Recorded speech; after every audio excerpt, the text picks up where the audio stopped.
আসসালামু আলাইকুম সবাইকে। আশা করি আপনারা সবাই অনেক ভালো আছেন। আজকে অনেক দিন পরে আমরা একটু ঘুরতে বের হয়েছিলাম। আর এখন অস্ট্রেলিয়ার মেলবোর্নে এখন আরকি অস্ট্রেলিয়াতে উইন্টার চলছে। সারা ওয়ার্ল্ডে এখন সামার আর এখানে উইন্টার।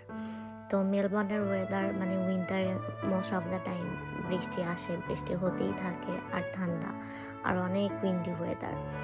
তো আজকে সানডে ছিল, সো আমরা ভাবলাম আমার কয়েকটা ফ্রেন্ড বাসায় এসেছিল দেখা করতে। তারপর আমরা সবাই মিলে অনেক দিন পরে একসাথে হয়েছিলাম। সো আমরা ভাবলাম একটু বাইরে থেকে ঘুরে আসা যাক।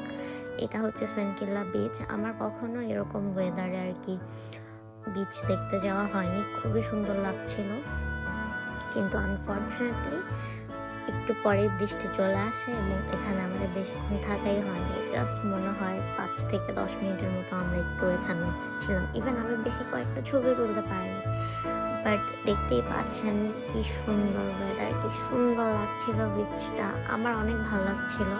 আমার বৃষ্টির পরপর ওয়েদারটা অনেক ভালো লাগে, কিন্তু এটা হচ্ছে বৃষ্টি আসার আগ মুহূর্তে, ওই দিন সারাদিন একটু একটু করে বৃষ্টি হচ্ছিল। তো আমরা যখন বের হচ্ছিলাম তখন বৃষ্টি থেমে গিয়েছিল। এরপরে আবার এই যে 5-10 মিনিট পরে আবার বৃষ্টি চলে আসছে। সো ভালোই লাগতেছে। আপনাদের কার কার এরকম বিচ পছন্দ, এরকম ওয়েদারে বিচ দেখতে ভালো লাগে, কমেন্ট করে জানাবেন। আমার পাহাড় পছন্দ, আমি বিচ অত পছন্দ করি না, কিন্তু ওই দিন আর কি ভালো লাগছিল। আবার অন্য কোনো ভিডিওতে দেখা হবে। টিল দেন আল্লাহ হাফেজ।